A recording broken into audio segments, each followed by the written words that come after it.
3:30, we got number 15 Louisville, who's 3-0, number 16 Notre Dame, who's 3-1. Notre Dame favored by 6.5 on Peacock.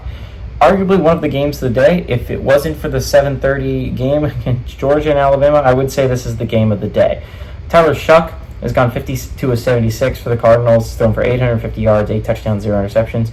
Isaac Brown had 16 carries for 173 yards and a touchdown, and Ja'Cory Brooks had 17 catches for 297 yards and 2 touchdowns. Riley Leonard for the Irish has gone 65 of 103, thrown for 587 yards, 1 touchdown, 2 interceptions. Jeremiah Loves had 46 carries for 339 yards and 4 touchdowns.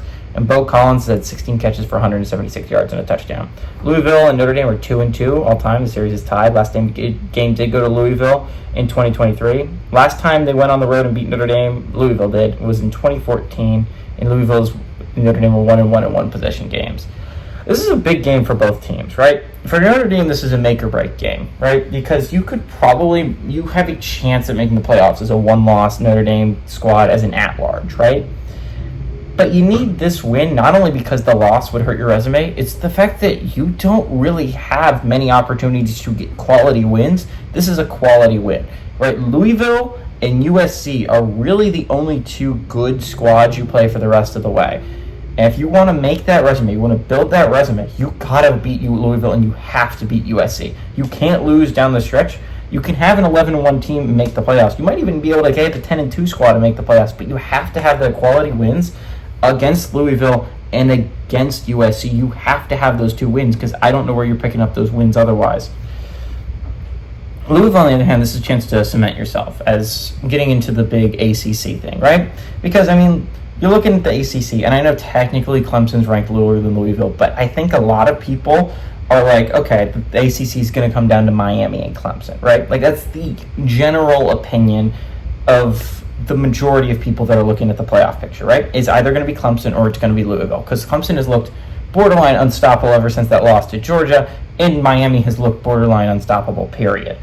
Louisville has looked really, really good, but this is a chance to really prove to America as a whole that Louisville is a playoff contender, right?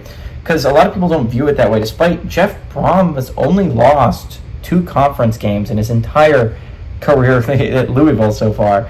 And one of them was the ACC championship game. Like, he's only lost 1 regular season ACC game. Now, again, this isn't a regular season ACC game. This is an out-of-conference game. This is a chance to prove that you belong, absolutely. This is a chance to prove that you should be mentioned in the top tier instead of the other tier, where I'm talking about teams like Boston College, where I'm talking about teams like Pitt-ish, Syracuse-ish, they're fringe. But like Louisville is definitely second tier right now. A win here could move them up to the top tier. I don't think they get it. Notre Dame has been borderline unstoppable ever since that Northern Illinois game. They've been playing with a real fire. I think Notre Dame is playing some really high-quality football right now. Riley Leonard is running the ball extremely efficiently. He got his first passing touchdown last week, though. Let's go. They're running the ball really well. I think Louisville's a solid squad. I just don't think they're going to be up to Notre Dame's caliber, and Notre Dame knows they need this game. They absolutely are going to get it. Give me Notre Dame to win and cover at home.